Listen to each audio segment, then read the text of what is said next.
I've got Madhav Mikala here with me, commerce architect at PepsiCo. Madhav, welcome to the program. Thank you, Lisa. So we're going to be talking about the solution that you implemented that helped with the global supply chain. So let's talk though first about your role, commerce architect. Help me understand that a little bit better. So PepsiCo is pretty big. It's a conglomerate of multiple product lines. So I work for Frito-Lay, which is basically all the salty snacks, and then we have the Quaker products as well in our portfolio. So I oversee all the architecture for all the commercial IT solutions in the PFNA portfolio. Got it, all the commercial lines. So we all know the last 18 months, major challenges with the global supply chain, component shortages. We've seen the huge increase in the cost of raw materials, limited labor, but you guys actually started to tackle this challenge before the pandemic happened. So talk to me about the catalyst that PepsiCo, what you saw to modernize field service and supply chain application. Yeah, so we have a pretty old system that our field force, our current frontline users are using. So we have a world-class supply chain system where we go into the stores and place orders and deliver products throughout US. And then we penetrate, I think, more than 95% of the households with our products. So we need to have a robust supply chain as well as a good frontline sales application to be able to manage the orders and be able to deliver the products, right? So the system that we have is almost 20-year-old system running on a very outdated technology. We have been trying to replace that for a while now. And finally, we started this early last year to completely replace the solution with a brand new iPhone-based app. And then that gives our frontline the ability to go place orders, do deliveries, do retail execution in the store, like check-in, check-out, build displays. There are so much functionality that our RSRs or frontline users do in the stores. And this app enables them to do much more efficiently. And we're going to break into that, but you mentioned you had a 20-year-old technology. Talk to me about some of the challenges that likely presented to those frontline workers. Yeah, I mean, there are multiple challenges. For one, we cannot enable new business models.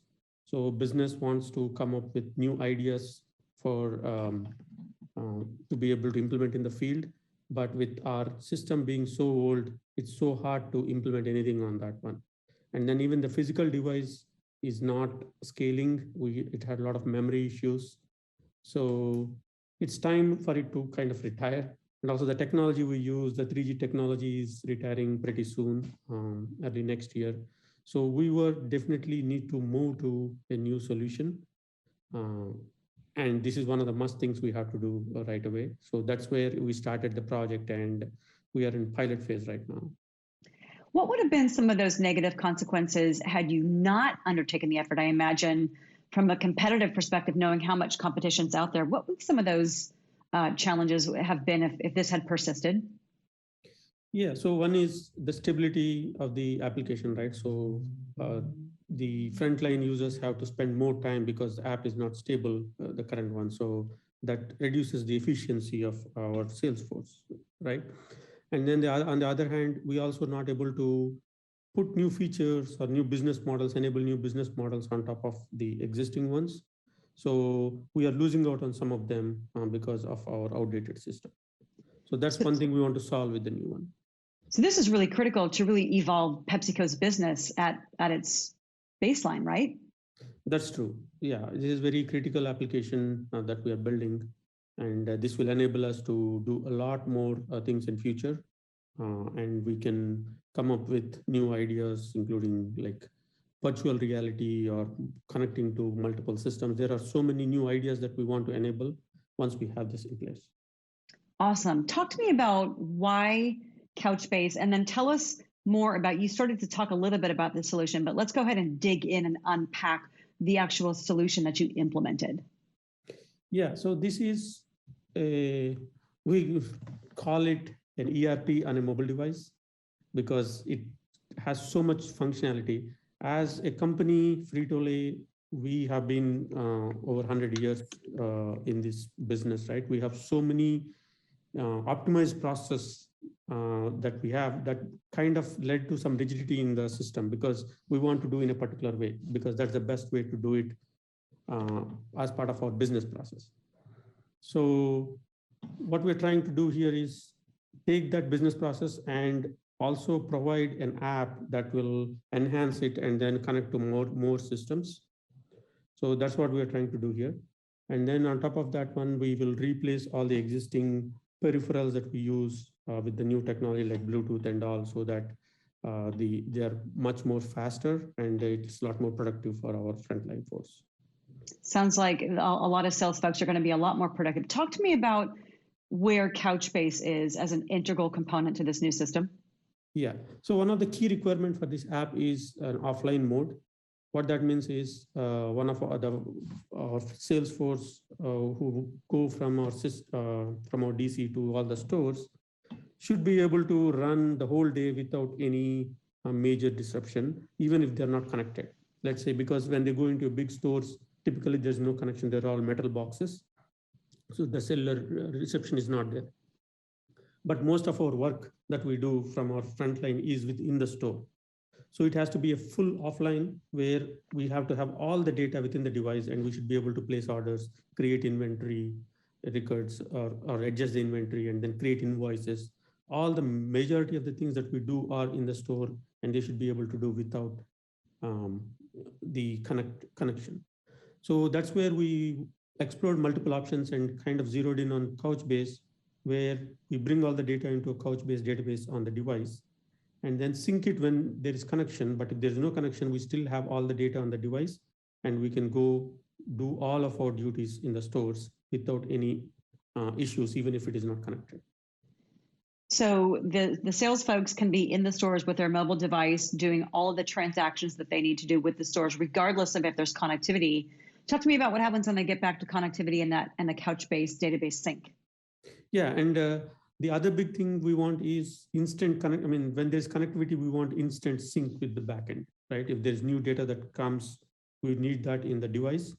At the same time, if I place an order, I want to send it back immediately to our backend system so that our fulfillment starts for those. So that's very critical. We have a lot of cutoff times for our orders. So we need orders as soon as we place to be going into the backend systems. So what happens when it gets connected, as soon as the sales folks come out of the store or when within the store, if they get connectivity, the Couchbase technology that we are using the sync gateway immediately syncs the data back and forth if there is any new data that's available. So that is key for us in this particular app. So are transactions happening in real time or near real time?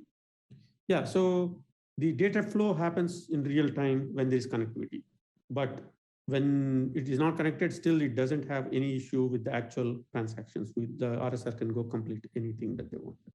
Got it. Okay, so there's no impediment there. In fact, it's a productivity enhancer, it sounds like, for all of those sales folks out on the front line. So millions of documents go through the system, tens of billions of dollars. Talk to me about the volume of data and the actual monetary value that's traversing the system. Yeah, it's huge. Again, this is kind of it's a lifeline of the company. The sales are always the lifeline of any company, right? So most of the sales for Frito-Lay goes through our system, and we're talking anywhere between hundreds of thousands of documents that flow through back and forth between the devices and the server. So there's a lot of master data that comes, like products, pricing, customers, all that information that comes from the back end to the device, and all the orders, inventory, and everything that gets created on the device gets flown, synced back to the server. So yeah, I mean, it's a very complex system, and also from the volume perspective, it's huge. So we had to build a massive infrastructure on the back end to be able to handle all this. One of the key features is, again, we have this massive data that we need to sync to the devices, but each device should only get the portion of the data that they want, because a particular sales force only goes to a small set of 20 stores, let's say. So the data that we sync to that device is only for those 20 stores. So that's the key here. So Couchbase allows us to do that. the Couchbase Sync, where we can subset the data into different portions and only send the data that is relevant for a particular device. So then from a latency perspective, it must be pretty low latency, pretty fast to be able to get this data back to the device and to the salesperson that is in the middle of a transaction? Yes. I mean, it's pretty, the sync is very fast, the Couchbase Sync, especially it uses WebSockets, and we do continuous replicators where if I complete an order, the next instant it's on the server. So we observed the speeds improved a lot. So the technology that we are using uses syncs for a long time compared to Couchbase, and that's another productivity gain for our sales force. What were some of the differentiators? You mentioned some of the technology requirements that PepsiCo had in re-architecting the infrastructure, but what were some of the key technology differentiators that really made Couchbase stand out as the obvious choice? Yeah, so when we started this project, we all know the sync is the key for this whole project, because without the data going back and forth, we cannot really build a robust offline app. So we looked at multiple options, other providers that are doing the sync, and we also looked at building our own sync in-house using APIs. But then we did lots of performance testing across all the options that we had at that time. And then our Couchbase came above all of them pretty handily. So obviously Couchbase takes care of the sync, and then we can focus on our business process. So we can go build all the business process and not worry about, how do we build the sync engine? And then that is itself a big effort. So that's what Couchbase provided us, saying a instant sync engine, and then we were able to focus more on our the application, the frontline application, the sales application. And those business processes. Let's talk about some of the business outcomes. We've mentioned a few already in our conversation: increase in productivity, the sales force's increase in that as well. But I imagine there's a lot of benefits for the end user customer in terms of being able to get the transactions completed faster. What are some of those positive business outcomes that PepsiCo is seeing as a result of implementing Couchbase?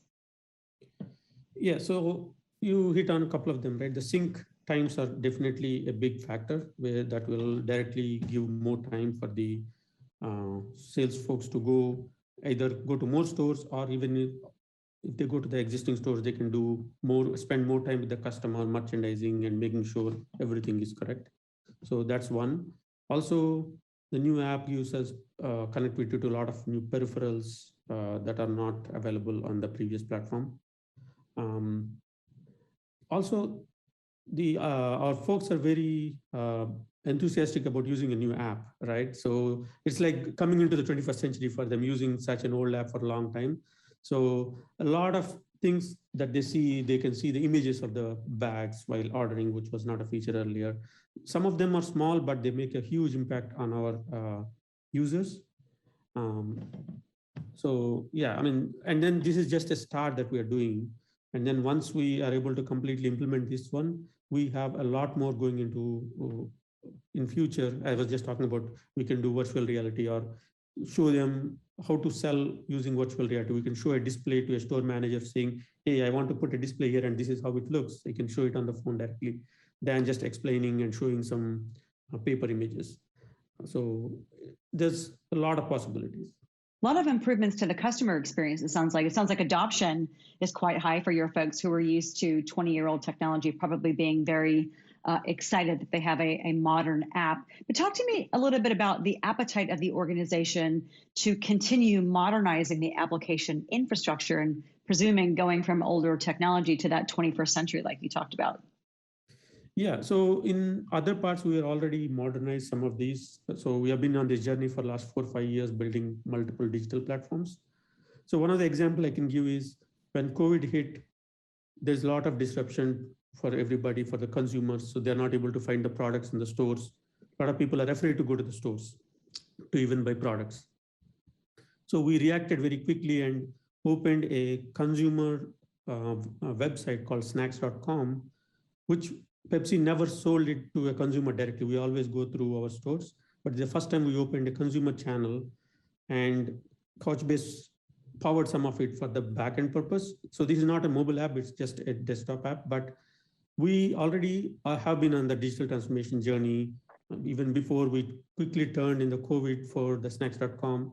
And similarly, we are doing this for our retail execution portion of it using this project. So, and then we'll be continuing to do this going forward to enable a lot of functionality for, for all of our sales as well as supply chain and other systems, so that we can be more efficient, we can be more elastic, saying if there is more demand, our backend should be able to handle all that, which was not the case before, right? So now we built a state-of-the-art backend system on cloud. So there's a lot of transformation, digital transformation going on within PepsiCo. And I'm really proud to be part of this project so that we took this to the next level. And then this is just a start. We can do a lot more. Right. This is just the beginning. That sounds like a great transformation for a historied company that everybody knows PepsiCo and all of its products. But it sounds like when the pandemic hit, you had the infrastructure in place to be able to pivot quickly, to launch that direct to consumer, which of course, consumers' patience has been quite thin in the last year and a half. Talk to me a little bit about the impact to the overall organization as a result of being able to get more direct with those consumers. Yeah, so till now, again, the business model is we sell to the stores and then go to the customer. So we never get a direct sense of what consumer liking is. I mean, we get through some surveys and stuff, but we don't have a direct channel with the consumer, which this particular project enabled the snacks.com. So we know the consumer behavior, how they buying patterns, browsing patterns, which ones they like, and including which geography. And also we learned a lot from a consumer behavior point of view for that project.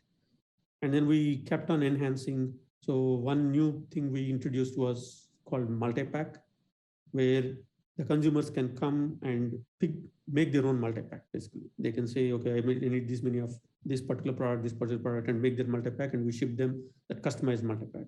And it was such a huge hit that we were not able to even fulfill them. So much demand was there for that one. So we had to revamp and then get back, and now it's a huge thing on our snacks.com platform.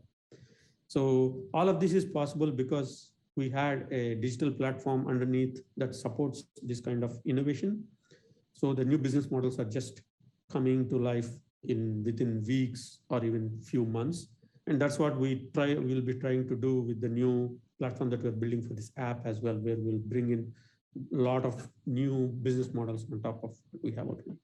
Excellent. A lot of transformation, it sounds like, at PepsiCo in the last couple of years. I love the customization, that personalization route that you're going. I think that's going to be a huge hit for consumers. And as you said, there's a lot of demand. Madhav, thank you for joining me today, talking about how you are modernizing the field service and supply chain application, the impact it's making for end users, for your customers, and for the sales folks. We appreciate your time. Thank you so much, Lisa. For Madhav Makala, I'm Lisa Martin. You're watching this CUBE Conversation.